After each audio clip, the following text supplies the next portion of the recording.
जी hello दोस्तों, मैं हूं कमर चीमा। और दोस्तों, भारत का जो डिफेंस बजट है वो जाहिर बात है उसको पूरी दुनिया में बड़े गौर से देखा जाता है। गौर से खित्ते में इसलिए गौर से देखा जाता है, खासकर चीन और पाकिस्तान इसलिए गौर से देखते हैं ताकि पता चल सके कि भारत की सरकार क्या सोचती है और किस तरह की जो डिफेंस प्रोक्योरमेंट करना चाहती है, किस तरह के डिफेंस के प्लान हैं, फौज पे कितना पैसा लगाना चाहती है।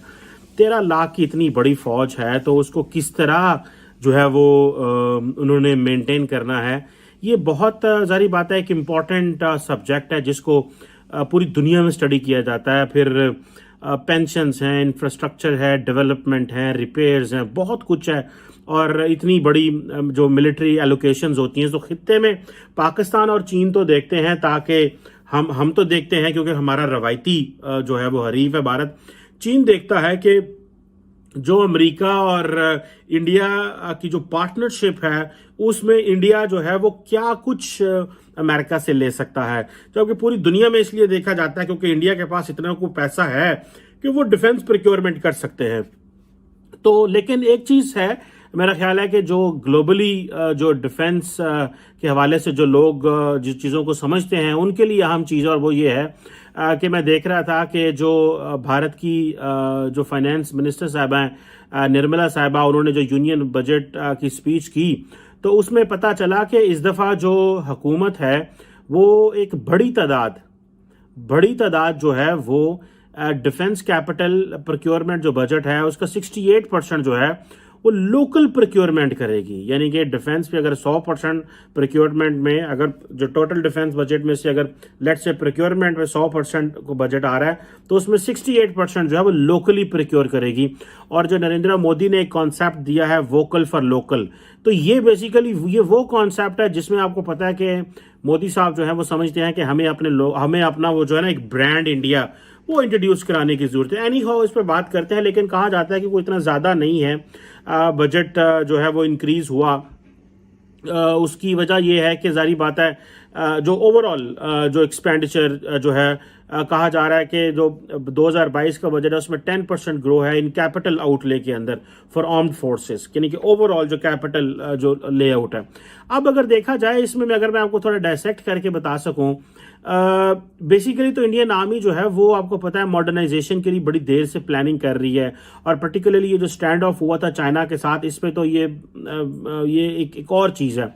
अब ओवरऑल जो स्पेंडिंग है वो तकरीबन 51.5 बिलियन डॉलर की स्पेंडिंग है।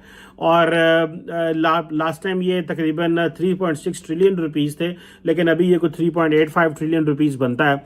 और जिसे आप कह लें कि इंडिया की जो स्पेंडिंग है as compared to China, that is quarter of what China is spending. यानी कि चाइनीज ने पिछले मार्च में ये फैसला किया था हम कोई 200 अरब डॉलर स्पेंड करने जा रहे हैं। इंडिया समवेयर अराउंड अगर 51-51 अरब डॉलर पे कर रहा है तो ये एक क्वार्टर है उसका, आप समझ लीजिए, जो चाइनीज कर रहे हैं।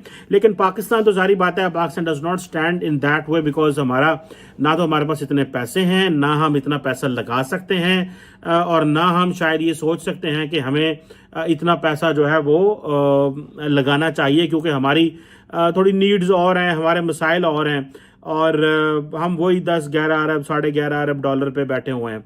लेकिन ये जो चीज़ है कि अब जो मैं देख रहा था, centre for strategic and international studies ये कह रहा है कि चाइनीज ने तकरीबन 6.8% का इंक्रीज किया जब वो 200 बिलियन डॉलर पे चले गए। अब जो इंडियंस हैं वो अगर आप उनको देखें वो तकरीबन उनका को 5% डिफरेंट फिगर्स और स्टैटिस्टिक्स आ रहे हैं।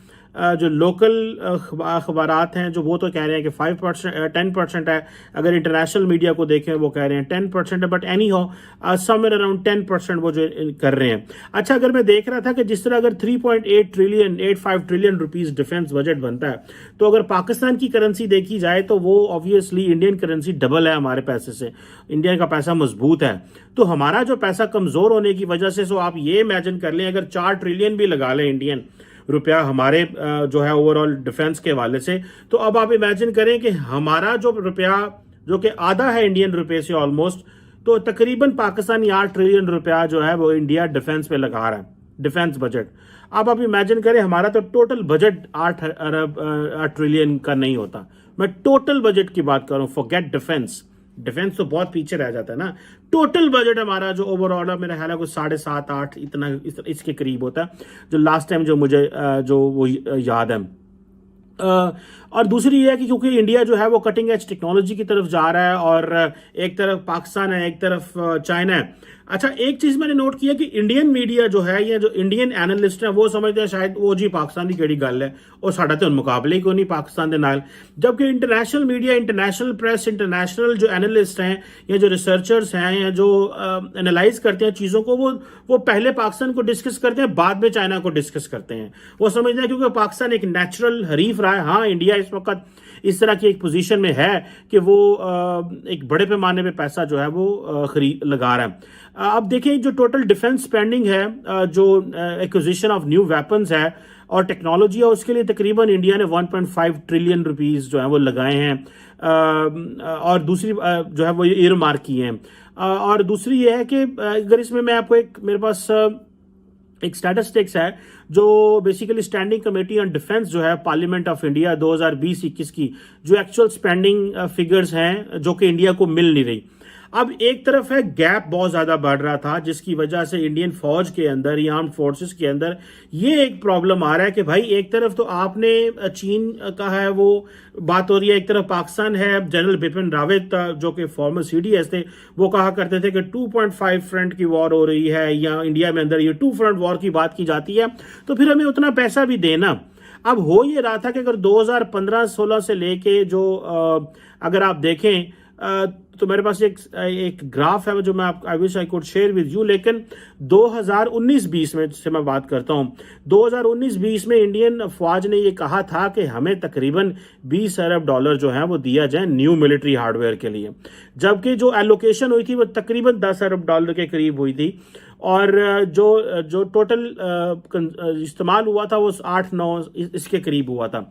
इस दफा जो एलोकेशन हो रही है वो जो डिमांड की जा रही है वो 20 अरब डॉलर से थोड़ी कम की जा रही है, यानी कि पिछले साल से थोड़ी कम की जा रही है, थोड़ी ज्यादा नहीं।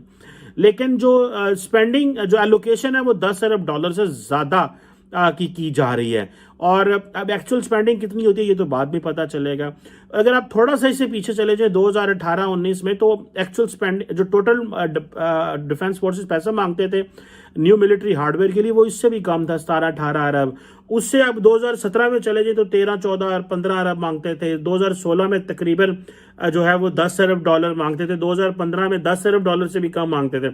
So over the period of time, यानी कि पिछले 2015 से लेकर 2019-20 तक आ जाए तो आपको पता चलता है कि इंडियन आर्म फोर्सेज ने for the military equipment and for buying new military hardware अपनी डिमांड डबल कर दी है।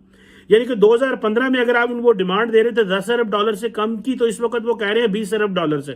सो पिछले 5-6 सालों में इतनी तब्दीलियां आई हैं दोस्तों, अब जो डिमांड है वो इतनी ज्यादा उन्होंने बढ़ा दी है।